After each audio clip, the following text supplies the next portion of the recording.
Seorang pemuda intelektual bernama Suhoki pernah menuliskan tentang perjuangan keadilan dan ketidakadilan yang melekat rakyat Indonesia di masa penjajahan.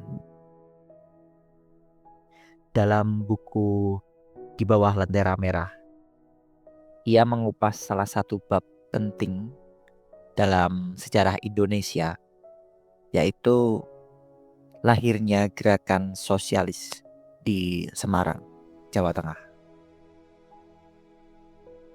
Bagaimana syarikat Islam yang awalnya berfokus pada keagamaan berubah menjadi simbol perlawanan kelas.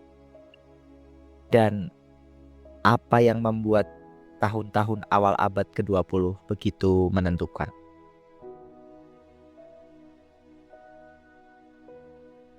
Pada awal abad ke-20, kehidupan rakyat Indonesia di bawah penjajahan Belanda jauh dari sejahtera.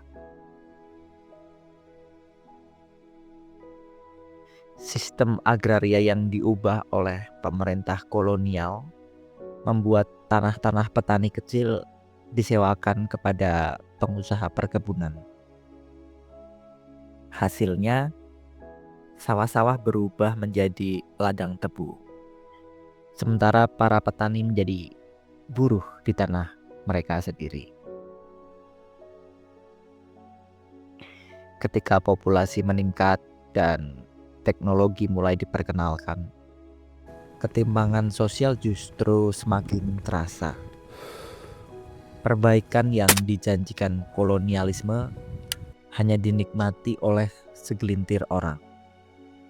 Di sisi lain, rakyat kecil menghadapi kenaikan harga beras, kemiskinan, dan bahkan kelaparan.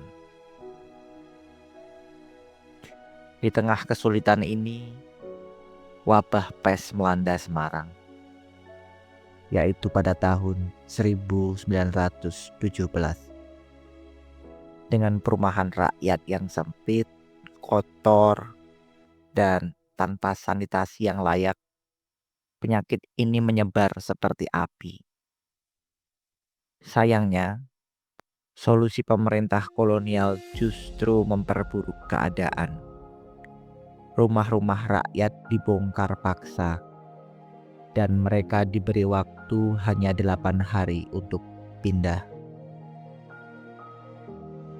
Tekanan sosial ini menciptakan amarah kolektif yang akhirnya menjadi lahan subur bagi gerakan perlawanan. Dalam situasi ini, seorang tokoh muda bernama Semaun muncul sebagai pemimpin Syarikat Islam Semarang. Semaun yang baru berusia 19 tahun berhasil mengubah organisasi ini dari kumpulan kaum menengah menjadi gerakan buruh yang revolusioner. Bersama mentor intelektualnya, yaitu Hendrikus Snifliet, Semaun mulai memperkenalkan ide-ide Marxis kepada rakyat kecil. Mereka mengajarkan bahwa kemiskinan yang mereka alami bukanlah nasib, melainkan akibat struktur sosial yang tidak adil atau sebuah sistem kapitalis kolonial yang memeras kekayaan Indonesia untuk kepentingan segelintir orang Eropa. Dengan dukungan Syarikat Islam Semarang, buruh-buruh mulai memahami hak mereka. Mereka memobilisasi rakyat untuk melawan melalui aksi-aksi kolektif.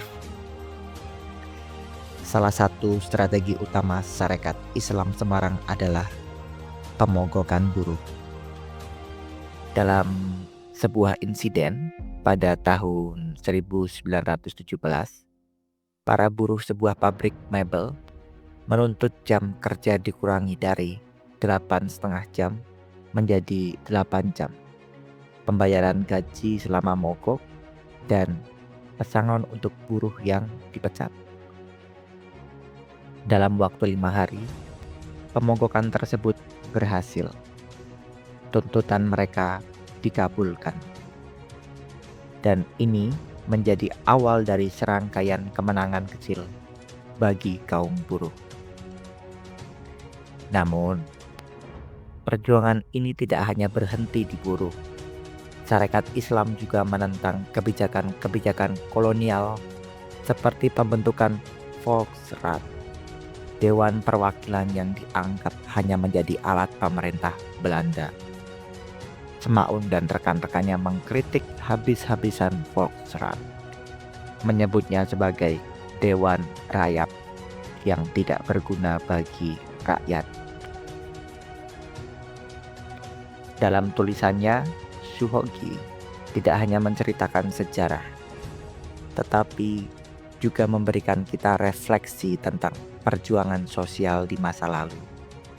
Ia mengajarkan bahwa setiap perubahan harus dimulai dari keberanian untuk melawan ketidakadilan, sekecil apapun usaha itu.